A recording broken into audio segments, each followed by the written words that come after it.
Hello friends, कैसे हो आप सब। मेरा नाम है प्रिंस पांडे और आप सबका स्वागत करता हूं अपने छोटे से प्यारे से चैनल पीटू एजुकेशन में।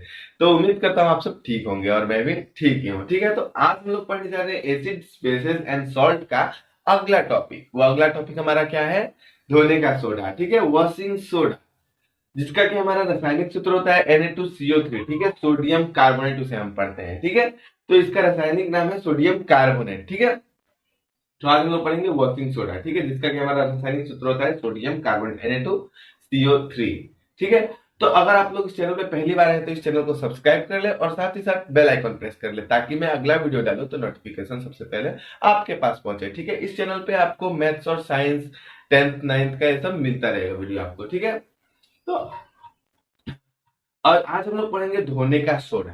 ठीक है, जिसका रासायनिक सूत्र होता है Na2CO3, सोडियम कार्बोनेट प्लस 10 10 जल के अणु। ठीक है, 10H2O उसके साथ जुड़े रहते हैं। ठीक है, मतलब कि सोडियम कार्बोनेट का यहाँ पे क्रिस्टलीयकरण करके हमारा 10 यहाँ जल के अणु साथ में जुड़े होते हैं। ठीक है, हम लोग ने पिछली वीडियो में पढ़ा था बेकिंग सोडा को गर्म करके सोडियम कार्बोनेट प्राप्त किया जाता है। ठीक है, हम लोग ने पिछले वीडियो में देखा था कि धोने का सोडा जब हम किसी खाने में डालते हैं और जब वो गर्म होता है तो वो टूटकर सोडियम कार्बोनेट, जल और कार्बन डाइऑक्साइड, ये तीन चीज उत्पन्न करता है। पिछले वीडियो में हमने पढ़ा था, यहाँ पे भी मैं डिस्कस कर रहा हूँ। ठीक है, तो बेकिंग सोडा को गर्म करके हम लोग सोडियम कार्बोनेट पाते हैं। ठीक है, और इस सोडियम कार्बोनेट का फिर से क्रिस्टलीयकरण करके हम लोग धोने का सोडा पाते हैं।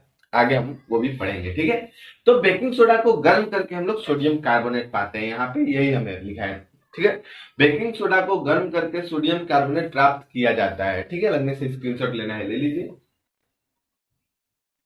उसके बाद देखिए, सोडियम कार्बोनेट जो हम प्राप्त कर रहे हैं ये एक अकार्बनिक यौगिक है, जिसका रासायनिक सूत्र होता है Na2CO3, सोडियम कार्बोनेट। ठीक है, इसका रासायनिक सूत्र होता है, स्क्रीनशॉट आप लोग लेते रहिएगा या वीडियो पॉज करके नोट लिखना होगा लिख लीजिएगा।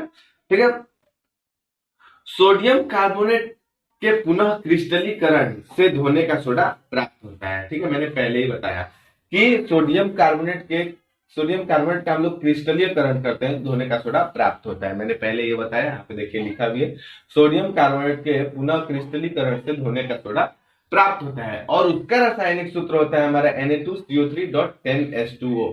सोडियम कार्बोनेट के साथ 10 जल के अणु जुड़े रहते हैं। ठीक है, हम लोग इसका इसका हमारा पूरा नाम होता है सोडियम कार्बोनेट डेकाहाइड्रेट। ठीक है, यहाँ पे थोड़ा मिस्टेक हुआ है। ठीक है, Na2CO3.10H2O, उसके बाद होगा जिसका पूरा नाम। ठीक है, ये सोडियम जो है यहाँ रहना चाहिए, मिस्टेक हो गया मुझसे। तो जिसका पूरा नाम सोडियम कार्बोनेट डेकाहाइड्रेट है। ठीक है, जिसका पूरा नाम सोडियम कार्बोनेट डेकाहाइड्रेट है। ठीक है, इसका पूरा नाम, इसे धोवन सोडा या धोने का सोडा यानी कि वॉशिंग सोडा या सोडा ऐश भी कहते हैं। ठीक है, या इसे सोडा क्रिस्टल भी कहते हैं। ठीक है, सोडा क्रिस्टल्स भी कहते हैं। ठीक है, तो इसका भी आपको लोग को स्क्रीनशॉट लेना है ले लीजिए। ठीक है, सोडियम कार्बोनेट का हम लोग क्रिस्टलीकरण कर रहे हैं तब हमें धोने का सोडा प्राप्त हो रहा है। ठीक है, यहाँ पे ये था। इसका रासायनिक सूत्र हम लोग देख लिए Na2CO3.10H2O, ये हमारा रासायनिक सूत्र है और इसको हम लोग पढ़ते हैं सोडियम कार्बोनेट डेकाहाइड्रेट। ठीक है, और इसका नाम ही है धोने का सोडा, टॉपिक का ही नाम है धोने का सोडा। तो यहाँ पे मैंने फिर भी लिख दिया है कि इसे धोवन सोडा कहते हैं या धोने का सोडा कहते हैं। ठीक है, अब ये जो धोने का सोडा है ये अम्ल है या क्षारक, एक ये प्रश्न उठता है। तो ये भी अब मैंने यहाँ पे बता दिया कि धोने का सोडा क्या है। देखिए, धोने का सोडा यह एक सामान्य लवण है।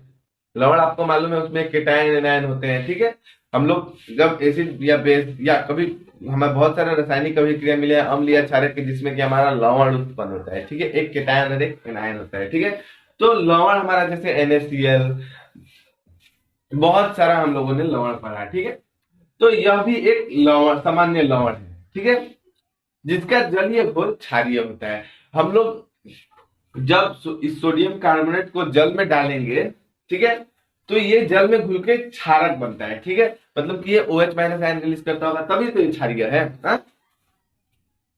तो ये जो हमारा सोडियम कार्बोनेट डॉट 10H2 है, धोने का सोडा, यह एक क्षारक है। ठीक है, यहाँ डायरेक्टली मैंने लिखा है कि यह सामान्य लवण है जिसका जलीय घोल क्षारीय होता है, ठीक है, मतलब कि क्षारक होता है, इसलिए इसका उपयोग कपड़े धोने के लिए किया जाता है, ठीक है। देखिए मैं बताता हूँ एक बार। व्हाइट शर्ट में कभी आप लोग दाग लगाए हैं सब्जी उब्जी का, जरूर लगाए होंगे। तो देखिए जब हमारा जो व्हाइट शर्ट का दाग होता है उसका डिफरेंट कलर होता है, लेकिन जब उस पर आप साबुन रगड़ेंगे तो वो रंग बदल जाएगा, वो लाल टाइप में हो जाता है, ठीक है। मुझे क्लियर याद नहीं आ रहा, मैं भी भूल गया हूँ, ठीक है, बहुत दिन बाद कर रहा हूँ ना। तो देखिएगा वो साबुन का जो दाग, सॉरी सब्जी का वो दाग होता है व्हाइट शर्ट पे, उसका कलर चेंज होता है। क्यों? क्योंकि उस पे हमारा साबुन लग रहा है। साबुन क्या है? क्षारक है, ठीक है। और हल्दी क्या है? हमारा प्राकृतिक सूचक है। तो वो रंग बदल के हमें बताता है कि ये क्षारक है कि अम्ल है। तो साबुन जो होता है वो हमारा क्षारक होता है। यहाँ पे धोने का सोडा जो है वो भी हम लोग का क्षारक है, तभी तो इसको हम लोग कपड़े धोने के लिए इस्तेमाल करते हैं, ठीक है। कपड़े धोने के इस्तेमाल करते हैं इसलिए इसे धावन सोडा भी कहते हैं, ठीक है। आप लोग को नोट लिखना होगा, पाउस करके लिख लीजिए, स्क्रीनशॉट लेना है ले लीजिए, ठीक है। साथ ही साथ ये जल की कठोरता दूर करने में भी इसका उपयोग होता है, ठीक है। ये जो हमारा जो धोने का सोडा है ये जल की कठोरता को भी समाप्त करता है, ठीक है। जल की कठोरता को दूर करने के लिए भी इसका उपयोग किया जाता है। अब बात आता है कि जल की कठोरता, जल की कठोरता क्या है, ठीक है। हार्डनेस ऑफ वाटर, जल की कठोरता। तो जल की कठोरता हमारा क्या होता है मैं बताता हूं आपको।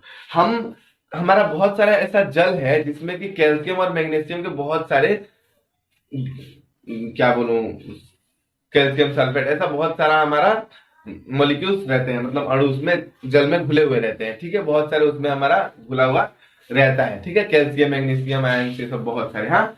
तो ये हमारा उसमें घुला हुआ रहने के कारण जब हम उस जल में साबुन घोलते हैं या कुछ करते हैं तो उसमें झाग उत्पन्न नहीं होता है, ठीक है। उस जल में अगर हमारा झाग उत्पन्न नहीं होता है तो वो जल कठोर कहलाता है, ठीक है। और साथ ही साथ हमारा एक स्थायी कठोरता होता है, ठीक है। जल की स्थायी कठोरता, जो स्थायी कठोरता कहने का मतलब कि अगर उस जल को हम गर्म करते हैं, ठीक है, तभी भी उस जल की कठोरता खत्म नहीं होती। उसमें कैल्शियम मैग्नीशियम के बहुत सारे, कैल्शियम सल्फेट और बहुत सारे ऐसा कुछ सब घुला हुआ रहता है, ठीक है। तो अगर उस जल को गर्म करते हैं और तभी भी उस जल की कठोरता खत्म नहीं होती तो वो स्थायी कठोरता कहलाती है। तो जल के कठोर होने का क्या कारण है? उसमें कैल्शियम मैग्नीशियम का बहुत सारा सल्फेट और क्लोराइड ऐसा बहुत कुछ जुड़ा रहता है, ठीक है, घुला हुआ रहता है। तो वो हमारा जल को कठोर कर देते हैं। सबसे पहला बात कि जल का कठोर तब कहलाता है जब उसमें हम लोग साबुन घोलेंगे और उसमें झाग उत्पन्न नहीं होगा, ठीक है, तो वो जल कठोर कहलाएगा। और साथ ही साथ अगर उस जल को गर्म करते हैं फिर भी उसमें साबुन का झाग उत्पन्न नहीं हो रहा है तो वो मतलब है कि वो स्थायी कठोर जल है, ठीक है, उसकी कठोरता स्थायी है, ठीक है। तो जल की कठोरता को दूर करने में इसका उपयोग किया जाता है। तो जल की कठोरता आप लोग समझ गए। तो अब समझ जाएंगे कि दूर करने में क्या है, मतलब कि जल का कठोरता मतलब उसमें से कैल्शियम मैग्नीशियम का जो भी हमारा अणु है उन सबको खत्म करने में मदद करता है, ठीक है। जल की कठोरता दूर करने में इसका उपयोग किया जाता है। यह जल में अति विलय है, मतलब कि ये जल में बहुत ज्यादा घुलनशील है, ठीक है। अब देखिए यहाँ पे हमारा रासायनिक सूत्र, रासायनिक सूत्र बोल रहा हूँ, रासायनिक अभिक्रिया, कैसे हम लोग धोने का सोडा प्राप्त करते हैं। एकदम अच्छे से इस अभिक्रिया को समझने की जरूरत है और हम बहुत धीरे धीरे इस अभिक्रिया को समझने की कोशिश करेंगे, ठीक है। तो देखिए यहाँ पे है 2NaHCO3, 2 छोड़िए, वो इस अभिक्रिया को बैलेंस करने के लिए, संतुलित करने के लिए किया गया है, ठीक है। तो देखिए यहाँ पे सोडियम हाइड्रोजन कार्बोनेट या सोडियम बाइकार्बोनेट भी इसे हम कहते हैं, ठीक है। तो सोडियम हाइड्रोजन कार्बोनेट को गर्म करेंगे। ये सोडियम हाइड्रोजन कार्बोनेट जो है हमारा बेकिंग सोडा है, खाने का सोडा है, ठीक है। तो सोडियम हाइड्रोजन कार्बोनेट जब हमारा गर्म करते हैं उसे उष्मा मिलता है तो वो टूट जाता है और वो सोडियम कार्बोनेट जल और कार्बन डाइऑक्साइड उत्पन्न करता है, ठीक है। और धोने का सोडा जो है उसको बनाने के लिए हमें सोडियम कार्बोनेट की आवश्यकता होती है, ठीक है। सोडियम कार्बोनेट का क्रिस्टलीयकरण करके ही हम धोने का सोडा प्राप्त करते हैं। तो हमें यहाँ पे सबसे पहले धोने का सोडा बनाने के लिए कैल्शियम कार्बोनेट की जरूरत है और वो कैल्शियम कार्बोनेट हम लोग सोडियम हाइड्रोजन कार्बोनेट से प्राप्त करेंगे, ठीक है। देखिए यहाँ पे सोडियम हाइड्रोजन कार्बोनेट को गर्म करके उसे तोड़ के हम लोग सोडियम कार्बोनेट प्राप्त करते हैं, और इस सोडियम कार्बोनेट का उपयोग करके इसका उस क्रिस्टलीकरण करके हम लोग धोने का सोडा प्राप्त करेंगे। ठीक है, तो यहाँ पे इसलिए इस अभिक्रिया की भी जरूरत है और इस अभिक्रिया का तो जरूरत है ही। ठीक है, तो हमें सबसे पहले याद रखना है सोडियम कार्बोनेट हम लोग कहां से प्राप्त कर रहे हैं, तो सोडियम हाइड्रोजन कार्बोनेट को गर्म करके हम लोग उसको तोड़ के सोडियम कार्बोनेट प्राप्त कर रहे हैं। ठीक है, इस कार्बन डाइऑक्साइड का क्या यूज है, मैंने आपको पहले के वीडियो में पढ़ाया था कि हमारा जो खाने का सोडा है वो खाने में गर्म होता है तो टूट जाता है, और यही टूटा हुआ कार्बन डाइऑक्साइड जो है उस ब्रेड या केक जो भी हो उसको फूलने में मदद करता है। ठीक है, तो कार्बन डाइऑक्साइड का उपयोग पहले वीडियो में पढ़ा दिया, मैंने ऐसे ही रिपीट कर दिया आपको ताकि याद रहे। ठीक है, तो सोडियम हाइड्रोजन कार्बोनेट को गर्म करके हम लोग तोड़ के सोडियम कार्बोनेट प्राप्त कर रहे हैं। ठीक, उसके बाद इस सोडियम कार्बोनेट का क्रिस्टलीकरण कर रहे हैं। ठीक है, इस सोडियम कार्बोनेट का क्रिस्टलीकरण करना मतलब कि क्रिस्टलीकरण मतलब कि उसमें जल का अणु के साथ अभिक्रिया करना मतलब कि जल मिलाना। ठीक है, तो सोडियम कार्बोनेट का क्रिस्टलीकरण देखिए यहाँ पे sodium carbonate Na2CO3 plus 10H2O, यहाँ पे 10 जल के अणु के साथ हमारा यहाँ पे अभिक्रिया हो रहा है, और ये 10 जल के अणु सोडियम कार्बोनेट के साथ मिल जाते हैं और यही हमारा हो जाता है धोने का सोडा। तो आप लोग यहाँ पे समझ गए कि धोने का सोडा कैसे प्राप्त करते हैं। सोडियम हाइड्रोजन कार्बोनेट को गर्म करके हम लोग ये टूट के सोडियम कार्बोनेट उत्पन्न करते हैं, और यही सोडियम कार्बोनेट का इस्तेमाल करके इसका क्रिस्टलीकरण करके हम लोग सोडियम कार्बोनेट डॉट 10H2O मतलब कि 10 जल के अणु जुड़े रहते हैं धोने का सोडा प्राप्त करते हैं। ठीक है, तो ये अभिक्रिया उम्मीद करता आप लोग समझ गए होंगे। अब हमारा अंतिम आ जाता है धोने के सोडा का उपयोग। ठीक है, इसका स्क्रीनशॉट लेना है ले लीजिए, या एनसीईआरटी बुक में आपको ये अभिक्रिया दोनों दिया हुआ है। ठीक है, धोने के सोडा का उपयोग। ठीक है, धोने के सोडा का उपयोग लिखने में कभी कभी गड़बड़ हो जाता है तो इसको इग्नोर कीजिएगा, आप लोग सही कर लीजिएगा। धोने के सोडा का उपयोग, ठीक है, धोने के सोडे के उपयोग, ये नहीं, धोने के सोडा का उपयोग, धोने के सोडे के उपयोग। ठीक है, आप लोग लिख लीजिएगा। हमारा सबसे पहला उपयोग क्या है, सोडियम कार्बोनेट यानी धोने का सोडा।